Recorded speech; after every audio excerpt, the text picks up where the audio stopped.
Hi guys! This Sunday, my favorite show, The Walking Dead, comes back on. And even though I was quite frustrated with the cliffhanger season finale, we won't get into that today.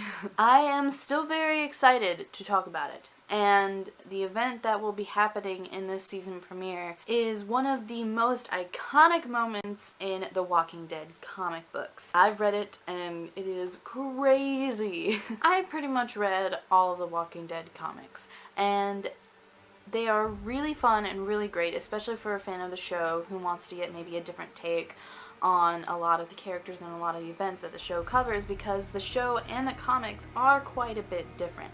So I thought today it would be fun, in the spirit of The Walking Dead showing one of the most iconic moments of the comic book, to just talk about the differences in terms of characters. By the way, this video will contain spoilers for both The Walking Dead TV show and especially The Walking Dead comic book, so if you haven't caught up with either, please be warned.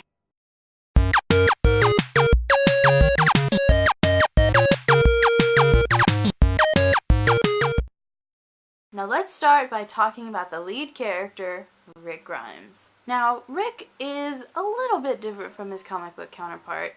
They are similar in that they're both natural leaders. They just gravitate to that leadership role. Just aesthetically, Rick is different. In the comics, Rick actually loses his right hand to the governor. He decided not to do it in the show for two reasons. One, because Robert Kirkman, the creator of The Walking Dead, didn't like it, and two, budget, because it costs a lot of money to digitally remove a hand. In terms of personality, I kind of feel like Rick in the comics is a little bit more put together, a little bit more rational. I feel like the Rick in the show is always on edge. He seems a little unhinged at times. Another big difference is that in the comics, Rick ends up with Andrea, and they're basically now in a common law marriage. But in the show, Rick ends up with Michonne, and Michonne is the best thing ever. Next we have Carl Grimes. The biggest difference from Carl in the comics and Carl in the show is that there's an age difference. Carl in the comics is about 7 or 8 when it starts, and by the time we get to issue 100, he's about 9 or 10. Whereas in the show, he starts out being around 12 and now he's 15, 16 years old. So there's obviously quite a bit of an age difference, and with that age difference, there's a definite maturity level. In the comics at this point, Carl is more rash and doesn't think things out a lot. So in the show, just given his age, he's a lot more mature and a lot more put together than he is in the comics at this point. Next we have Shane. The biggest difference between Shane in the comics and Shane in the show is that Shane lasted a lot longer in the show than he did in the comics. In the comics, Shane only lasted until the end of the first volume, so the 5th or 6th issue. He was killed off before the gang even got to the farm. Whereas in the show, his character was allowed to develop a little bit more and was killed off at the end of season 2. Because Shane lasted longer, he was allowed to develop a little bit more. In both iterations, he was a little bit obsessed with Lori. He had this complex of Rick taking over his leadership. But in the comic, his switch to being Rick's friend and trying to kill Rick kind of seemed really sudden, whereas in the show it was allowed to build up. Next we have my personal favorite character, Carol. Carol in the show and Carol in the comics are pretty much completely different characters. The only similarities is they're both named Carol and they both have a daughter named Sophia, and that's where it stops. In fact, Sophia actually is still alive in the comics to this day. In the comics, she starts out kind of cute, kind of flirty. She seems a little confident in herself, but as the prison arc goes on, she begins to devolve and really gets into a very, very bad mind state, in so much that she actually tries to kill herself a couple of times and eventually succeeds. She becomes much more of a dependent person and weak-willed, whereas in the show she's almost the complete opposite. She starts off very meek in the show and then becomes the best thing ever. In the show she's very independent and very much does whatever it takes to survive, and she is just amazing. Next we have Andrea. Andrea is probably my favorite female character in the comics. They are quite different. The only real similarities is that they kind of look similar and they have sisters named Amy. Andrea in the comics, for one thing, had a relationship with Dale, and now she's, as I said before, in sort of a common law marriage with Rick. In the comics, Andrea is a little bit more strong. I feel like she's very independent, very strong-willed, and very blunt. She says whatever comes to her mind, and she's very frank. Whereas in the show, she does have some of that, but I feel like she's a little bit more flighty. That whole thing with the governor never happened in the comics. In fact, Andrea never really even met the governor in the comics. The route they took with her just was kind of weird, and maybe a little bit of disservice to the awesome character that she is in the comics. And unfortunately, she does die at the end of season 3, but Andrea is still alive in the comics, so that's a good thing. Next we have the governor. Comic governor is much, much worse than show governor. I'm not really going to go into much detail, but if you've read the comics and seen what he's done, then you'll know what I'm talking about. Comic governor, just in terms of aesthetics, look completely different from David Morrissey.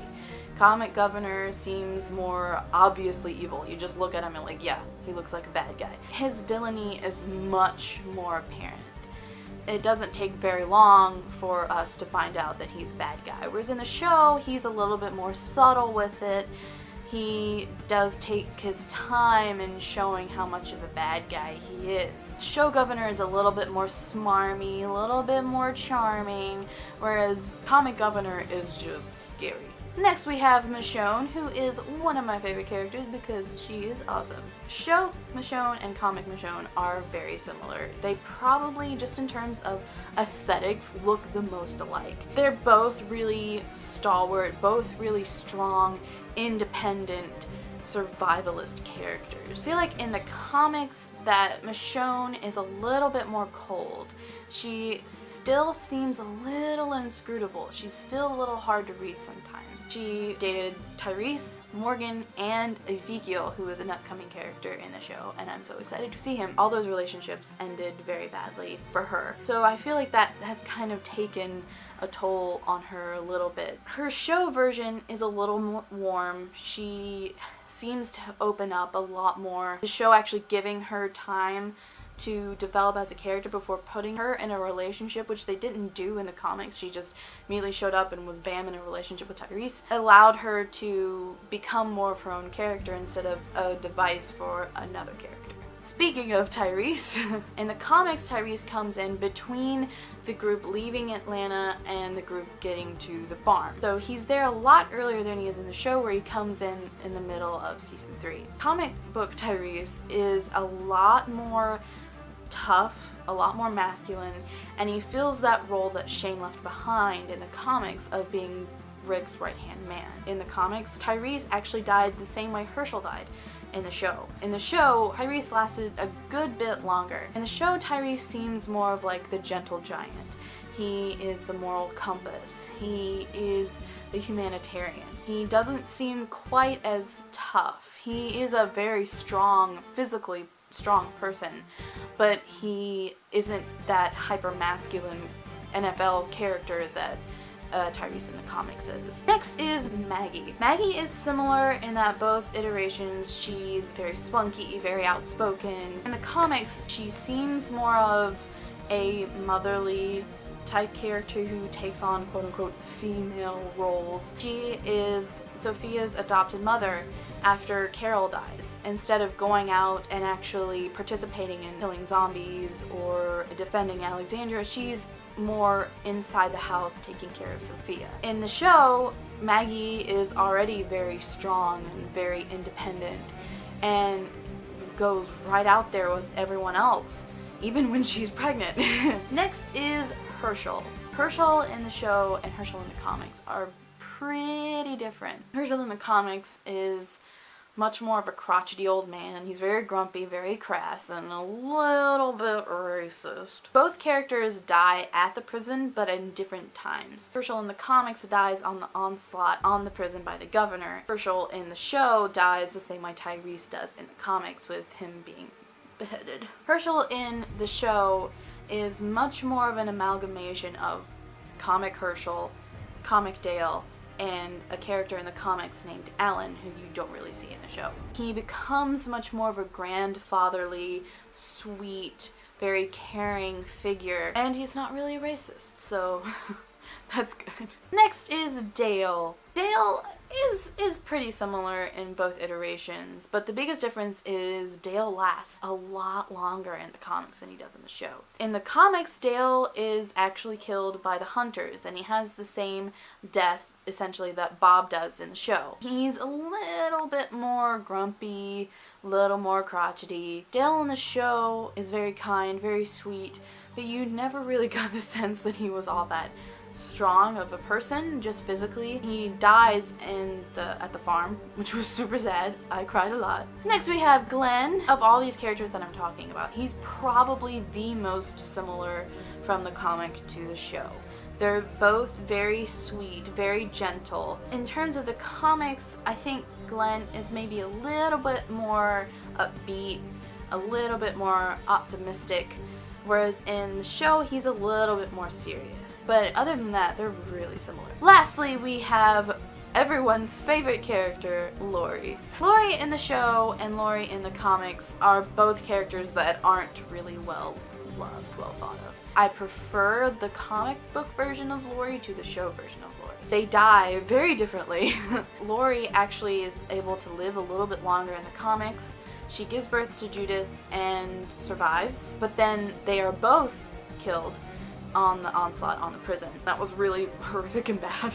I don't really like that she just always defers to Rick. She doesn't really make her own decisions. I wish that she would stick to her guns a little bit more, but you know, whatever. Joe Laurie dies at the prison giving birth to Judith. And by the way, Judith is still alive in the show, so that's also a departure. Joe Laurie is a lot more manipulative of Rick, especially towards Shane. Well, that's it. That was 13 characters.